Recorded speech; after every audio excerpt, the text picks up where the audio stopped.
Bueno, pues vamos a proceder al análisis de una sesión tan interesante como la de hoy, donde hemos tenido un fin de semana muy intenso en cuanto a noticias geopolíticas que hoy se están empezando a cotizar en el mercado, aunque quizá para sorpresa de muchos no con tanta volatilidad como quizá podíamos haber esperado. Saludamos ya a Manuel Pinto, analista de XTB, que está con nosotros. Manuel, muy buenas. Hola Marta, pues como siempre un placer estar con vosotros. Igualmente. Bueno, explícanos un poco, a ver, para que todos lo entendamos, ¿por qué hoy no estamos viendo la volatilidad que quizás se hubiera podido esperar de la vuelta de un fin de semana tan intenso como este, con Irán ya involucrado de cierta manera en esa guerra, si se puede llamar así, o ese conflicto que estamos viviendo en Oriente Medio desde hace ya bastantes meses? Se decía que Irán, en el momento en el que se viera involucrado, esto podía hacer que el petróleo se disparara, y no ha sido así. Bueno, yo creo que ahora todo depende de Israel, ¿no? De la respuesta de Israel. Vimos en primer lugar hace unos días la escalada de tensión, la filtración del ataque que iba a producirse este fin de semana, y eso ya provocó los primeros movimientos al alza en los mercados, ¿no? De hecho, el oro viene subiendo de manera vertiginosa en las últimas semanas, el petróleo con subidas de más del 20% desde principio de año, pero sobre todo en los últimos días, el jueves y el viernes, también los índices con caídas importantes a última de la semana, y ahora, pues como bien decías, ¿no? Un poco sorprendidos por esa respuesta del mercado, pero que tiene también su explicación, ¿no? Y básicamente, al final, como decía al principio, ¿no? Dependerá todo de lo que haga Israel. Nosotros vemos ahora mismo, dentro de lo que es el precio del petróleo, pues tres escenarios. Un escenario, en primer lugar, en el que es el escenario base, en el que creemos que no debería ir a más el conflicto, ojalá, aparte, deseamos que no vaya a más, pero que en ese escenario pues vemos que el petróleo podría cotizar incluso por debajo de los $100 el barril.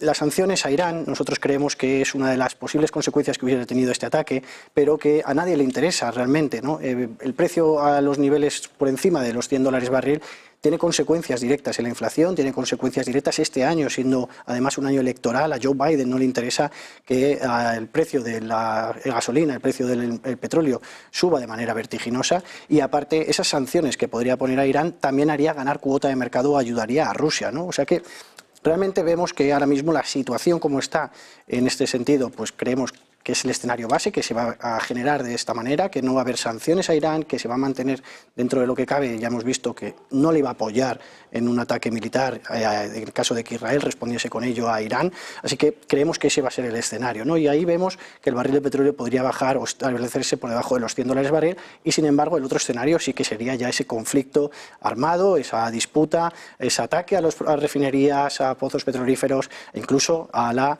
posibilidad de que restringiese al estrecho de Hormuz, el estrecho de Hormuz Irán, ¿no? Que ahí ya sí nos iríamos a niveles mucho más altos. Pero nosotros creemos eso, ¿no? Que básicamente el mercado ha ido descontando una situación que al final se ha producido el fin de semana, pero que incluso parecía que podía haber ido a mucho más. No ha habido muertos, afortunadamente, no ha habido desastre de infraestructuras, y que por tanto parece que podría quedarse así. Todo dependerá, como digo, de nuevo de Israel, pero de momento parece que estabilizados. O sea que el movimiento hoy en las bolsas de tampoco mucha volatilidad ni caídas, de hecho, a pesar de que ahora mismo es verdad que el IBEX, índices como el FTSE 100 de Londres acababan en negativo, todavía en Estados Unidos tenemos subidas, no cada vez menos importantes, pero seguimos viendo tono positivo. Entiendo entonces que tiene que ver con la gravedad o la levedad, en este caso, del ataque de Irán contra Israel. Eso es, dependiendo de cómo hubiese surgido ese efecto de ese ataque, si hubiese habido muertos, si hubiese habido víctimas, si hubiese habido daños a infraestructuras potentes, pues de ahí sí que viésemos una escalada de tensión superior, incluso pues a nivel internacional, aunque se ha condenado evidentemente el ataque, pero creemos que en el caso de que hubiese ocurrido estos factores, pues todavía hubiese sido más, hubiese escalado mucho más la tensión y hubiese derivado en caídas de los mercados, subidas. Hoy, por ejemplo, el oro, ¿no?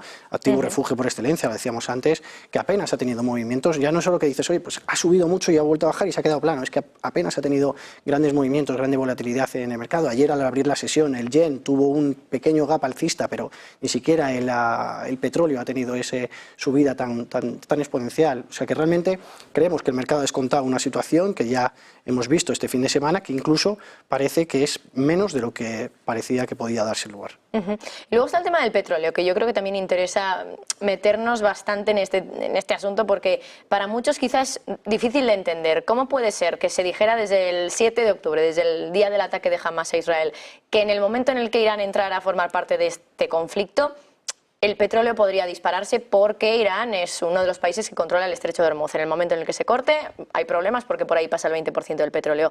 Y claro, después de la confirmación de que efectivamente Irán ataca a Israel y por lo tanto se puede especular con una posible entrada de Irán en la guerra, ¿por qué el petróleo, lejos de subir, cae y cae por debajo de los $90 el barril, que era un precio que estaba cuando no se pensaba que Irán pudiera atacar a Israel? Yo creo que en ese momento, en el mes de octubre, había dos factores que ahora mismo no estaban sobre la mesa, ¿no? En primer lugar, la demanda. Yo creo que la demanda ha sorprendido positivamente. Esperábamos todos que al subir tanto los tipos de interés en Estados Unidos y en el mundo en general iba a provocar unas graves consecuencias en el consumo, en la demanda, en la actividad económica. Y sin embargo, en las proyecciones que seguimos viendo de consumo diario de los barriles de petróleo, vemos que se mantienen una media importante, una media interesante, incluso que ha subido en las últimas semanas, ¿no? Entonces, ahí vemos que es uno de los factores que ha provocado que el petróleo pues haya tenido a movimientos en su precio, ¿no? Y por otro lado también sobre la OPEP, hemos visto recortes de producción de la OPEP en los últimos meses, se habla incluso que podría abrir el grifo de nuevo en el caso de que subiese mucho su cotización, su precio y sobre todo también a Estados Unidos, ¿no? Se ha convertido en el mayor productor, el mayor exportador de petróleo y gas del mundo y eso ha provocado, ha inundado de petróleo en los mercados, ¿no? Incluso Irán, o sea, lo hablábamos antes, ha echado la vista, la ha dejado producir a Irán el petróleo que ha querido, ha subido incluso la producción ante eso, ante sobre todo las sanciones que había sobre Rusia y con el fin de castigar en ese sentido el petróleo de Rusia. Entonces, el escenario que vemos actualmente, evidentemente, en el momento en el que, como decimos, todo depende de Israel, de la respuesta que tome, si Israel responde y evidentemente creemos que eso va a tener consecuencias ya sí, no ya solo de Irán, de qué es lo que hará Irán, sino de esos bloqueos al estrecho de Hormuz o consiguientes que iremos viendo y ahí sí provocaría, creemos que hay subidas importantes en el precio. De momento, en el escenario base que manejamos y que creemos en estos momentos, vemos el barril de petróleo a menos de $100, veremos si realmente sube por encima de 100 porque evidentemente tendrá graves consecuencias en los datos de inflación y en las medidas de política monetaria de los bancos centrales, ¿no? En un entorno en el que parecía que íbamos a empezar los recortes y ahora la gran pregunta de hacernos es si vamos a ver subidas de tipos este año por parte de la FED. Estabas hablando antes del oro, ¿no? Como activo refugio y es interesante porque aunque hace un momentito lo veíamos subiendo, ahora mismo tengo en los futuros cayendo en torno a un 0,4%, que tampoco es una caída muy grave, pero es un retroceso, y las criptomonedas lo tenemos cayendo, por ejemplo, el Bitcoin un 3,5% en las últimas 24 horas. ¿Qué sentido tiene esto cuando está aumentando la tensión geopolítica? Bien, veíamos, ¿no?, todas estas semanas los motivos por los que estaba subiendo el oro y muchos nos preguntábamos ¿por qué está subiendo el oro? Era una pregunta del día a día, ¿no? Todo el mundo y vosotros aquí habéis hecho un trabajo magnífico intentando dar respuesta a todos los usuarios que os escuchan y os ven y realmente es que por un lado es difícil, ¿no? Y hemos visto que principalmente, yo creo que es algo común, ha sido China el que ha ido comprando de manera recurrente oro, sobre todo en 2023, principio de 2024, hay otros países que han apoyado estas compras, y bancos centrales que han apoyado, pero en términos macroeconómicos, en términos de correlación de lo que hemos visto históricamente que funciona con el precio del oro, realmente no apoyaba estas subidas, no apoyaba la rentabilidad de los bonos al alza, no apoyaba el dólar también al alza, no apoyaba los tipos de interés reales que no son negativos, sino que han pasado a ser positivos, y es verdad que teníamos esa situación geopolítica que por un lado decíamos, oye, pues Ucrania está ahí, sigue ahí, lleva ahí desgraciadamente 2 años, Oriente Medio lleva también desde octubre, o sea que realmente, ¿qué es lo que estaba ocurriendo, ¿no?